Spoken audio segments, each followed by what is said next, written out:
Hello மக்களே, இன்றைக்கி நம்ம பிரியாணி எப்படி செய்யலாம் பார்க்கலாம் வாங்க. அதுக்கு ஃபஸ்ட்டு வந்து அடுப்பை ஆன் பண்ணிக்கலாம். ஆன் பண்ணிவிட்டு குக்கர் வச்சுக்கலாம். குக்கர் நல்லா சூடானதும் எண்ணெய் ஊற்றிக்கலாம். எண்ணெய் ஊற்றிட்டு நல்லா எண்ணெய் சூடானதும் கிராம்பு, பட்டை, ஏலக்காய், ஜாதிக்காய், ஜாதிபத்திரி, அன்னாச்சி பூ, அப்புறம் பார்த்திங்கன்னா பிரியாணி இலை இதெல்லாம் நல்லா சேர்த்துட்டு நல்லா வதக்கி விடலாம். இது பார்த்திங்கன்னா கலர் வந்து நல்லா ப்ரௌனாக சேஞ்ச் ஆகிற அளவுக்கு வதக்கிட்டு நம்ம இன்றைக்கி 3 பெரிய வெங்காயம் நீட்டாக கட் பண்ணி எடுத்து வச்சுருக்கோம். அதை சேர்த்துட்டு நல்லா வந்து பார்த்திங்கன்னா வதக்கிக்கலாம். இப்போ வந்து பார்த்திங்கன்னா வெங்காயம் நல்லா பொன்னிறமாக வர வரைக்கும் நல்லா வதக்கிட்டு நம்ம இன்றைக்கி ஒரு 3 பச்சை மிளகாய் எடுத்து கீறி வச்சுருக்கோம். இது நல்லா வதங்கினதுக்கப்புறமா 3 பச்சை மிளகாவையும் சேர்த்துக்கலாம். சேர்த்துட்டு அதை நல்லா வதக்கி விட்டுட்டு இன்றைக்கி பார்த்திங்கன்னா 2 பெரிய தக்காளி வந்து கட் பண்ணி எடுத்துருக்கோம். அதை வந்து பார்த்திங்கன்னா சேர்த்துட்டு நல்லா வதக்கி விடலாம். இப்போ பார்த்திங்கன்னா இன்றைக்கி 1 கிலோ சிக்கன் எடுத்துருக்கோம். அந்த சிக்கனில் பார்த்திங்கன்னா 1 ஸ்பூன் இஞ்சி பூண்டு பேஸ்ட்டு, 1 ஸ்பூன் வந்து சில்லி பவுட்ரு, 1 ஸ்பூன் வந்து பார்த்திங்கன்னா சால்ட்டு, அப்புறம் பார்த்திங்கன்னா நல்லா வந்து தயிர் வந்து ஒரு 2 ஸ்பூன் தயிர் வந்து சேர்த்து நல்லா வந்து மிக்ஸ் பண்ணி நல்லா ஊற வச்சுருக்கோம். அதுக்கேற்ற போல் இன்றைக்கி நம்ம வந்து சால்ட் வந்து சேர்த்து வெங்காயம் தக்காளி நல்லா வதக்கிற அளவுக்கு நல்லா வதக்கணும். நல்லா வந்து பார்த்திங்கன்னா ஜூஸ் போல் ஆகிடும் உப்பு சேர்த்துட்டு வதக்கும்போது. இப்போ இந்த டைமில் நம்ம வந்து பார்த்திங்கன்னா இஞ்சி பூண்டு பேஸ்ட்டு 1 ஸ்பூன் ஆட் பண்ணிக்கலாம். ஆல்ரெடி சேர்த்துருக்கோம். இப்போ 1 ஸ்பூன் வந்து சேர்த்தா போதும். சேர்த்துட்டு அந்த இஞ்சி பூண்டோட ரா ஸ்மெல் போகிற வரைக்கும் நல்லா வதக்கணும். வதக்கிட்டு இப்போ நம்ம வந்து பார்த்திங்கன்னா 1 ஸ்பூன் மிளகாய்த்தூள், அதாவது சில்லி பவுட்ரு தான் நம்ம இன்றைக்கி சேர்க்குறோம். சேர்த்துட்டு நல்லா அதையும் வந்து பார்த்திங்கன்னா வதக்கிக்கலாம். வதக்கிட்டு இன்றைக்கி ஒரு கைப்பிடி அளவு பார்த்திங்கன்னா புதினா, கொத்தமல்லி எடுத்துருக்கோம். அதையும் வந்து சேர்த்துக்கலாம். அது சேர்த்தா தான் அந்த பிரியாணியோட வந்து ஸ்மெல் வந்து ஃப்ளேவர் வந்து நல்லாயிருக்கும். அதனால் வந்து முக்கியமானது வந்து பார்த்திங்கன்னா அந்த புதினாவும் கொத்தமல்லி தான். அதை சேர்த்துட்டு நல்லா பார்த்திங்கன்னா வதக்கி விட்டுக்கலாம். வதக்கிட்டு நம்ம இன்றைக்கி பார்த்திங்கன்னா சிக்கன் வந்து ஊற வச்சுருக்கு இல்லையா, ஃப்ரெஷ்ஷாக எடுத்து கழுவி நல்லா மஞ்சத்தூள்லாம் போட்டு கழுவி அதில் வந்து இஞ்சி பூண்டு பேஸ்ட்டு, தயிர், அப்புறம் பார்த்திங்கன்னா சால்ட்டு, மிளகாய்த்தூள் இது வந்து நல்லா சிக்கனில் வந்து நல்லா ஊறி இருக்கும். அதனால இந்த மாதிரி ஊற வச்சு சேர்க்குறது. இதை நல்லா சேர்த்துட்டு நல்லா வந்து வதக்கி விடணும்.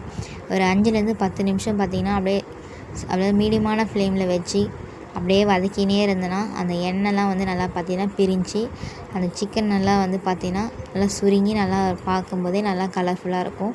அந்த மாதிரி வர வரைக்கும் நல்லா வந்து வதக்கி விட்டுக்கலாம். வதக்கிட்டு இது நல்லா எண்ணெய் பிரிஞ்சு வந்ததுக்கப்புறமா இன்றைக்கி நம்ம பார்த்திங்கன்னா 1 டம்ளர் வந்து அரிசி வந்து பொன்னி அரிசி தான் ஊற வச்சு சேர்க்குறோம். அது வந்து பாஸ்மதி ரைஸ் இருக்கவங்க பாஸ்மதி ரைஸு சேர்த்துக்கோங்க. 1 டம்ளர் பாஸ்மதி ரைஸுக்கு வந்து பார்த்திங்கன்னா 1.5 டம்ளர் தண்ணி போதும். இன்றைக்கி நம்ம வந்து 1 டம்ளர் பொன்னி அரிசிக்கு வந்து 2 டம்ளர் தண்ணி வந்து சேர்த்துக்கிறோம். நல்லா வந்து தண்ணி வந்து நல்லா வந்து சேர்த்துட்டு நல்லா தண்ணி வந்து பார்த்திங்கன்னா நல்லா கொதிக்கணும். நல்லா கொதித்து வர அப்போ தான் நம்ம வந்து அரிசி போட போகிறோம். இப்போ பார்த்திங்கன்னா தண்ணி வந்து 2 டம்ளர் தண்ணி சேர்த்தாச்சு. அந்த தண்ணி நல்லா பார்த்திங்கன்னா கொதித்து நல்லா வந்து இந்த எண்ணெய்லாம் நல்லா பிரிஞ்சு வரணும். அது வரைக்கும் நல்லா கொதிக்க விடணுங்க. கொதிக்க விட்டதுக்கப்புறம் அரிசி சேர்த்துக்கலாம்.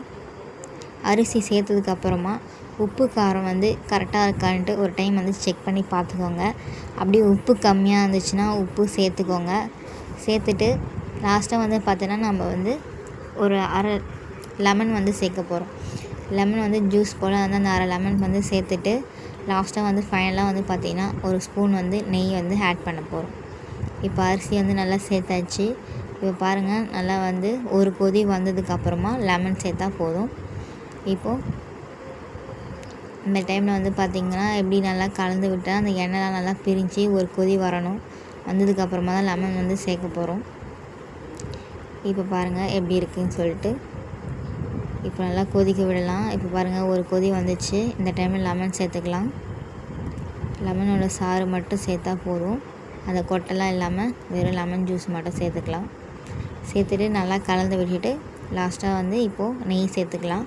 சேர்த்துட்டு நல்லா கலந்து விட்டுட்டு குக்கரை வந்து மூடி போட்டு நல்லா வந்து பார்த்திங்கன்னா ஒரு 3 விசில் வந்தால் போதும். நல்லா வந்து வெந்துடும் எல்லாமே. இப்போ நம்ம அதை ஆஃப் பண்ணிட்டு நம்ம வந்து ஓப்பன் பண்ணி பார்க்கும்போது எப்படி இருக்குதுன்னு பாருங்கள். பார்த்து நல்லா கலந்து விட்டுட்டு இது வந்து நல்லா வந்து சாப்பாடு வந்து நல்லா கலந்தால் தான் வந்து அந்த மசாலாலாம் வந்து நல்லா வந்து இதுவாகும், எல்லாத்துக்கூட மெர்ஜ் ஆகும். ஸோ அதுக்கப்புறம் நம்ம தட்டில் போட்டு சாப்பிட்லாம். எப்படி இருக்குதுன்னு பாருங்கள். ட்ரை பண்ணி பார்த்துருங்க. கமெண்ட் பண்ணுங்கள், லைக் பண்ணுங்கள், ஷேர் பண்ணுங்கள். அப்படியே வந்து சேனலை சப்ஸ்கிரைப் பண்ணிக்கோங்க. பக்கத்தில் இருக்க பெல் ஐக்கானையும் கிளிக் பண்ணிக்கோங்க. நம்ம போடுற வீடியோஸ் எல்லாமே உடனுக்குடனே வந்து உங்களுக்கு நோட்டிஃபிகேஷனாக வந்துடும். பாருங்கள் எப்படி இருக்குதுன்னு சொல்லிட்டு நல்லா கலர்ஃபுல்லாக பார்க்கவே சூப்பராக இருக்குது, அருமையாக இருக்குது. ட்ரை பண்ணி பாருங்கள் மக்களே.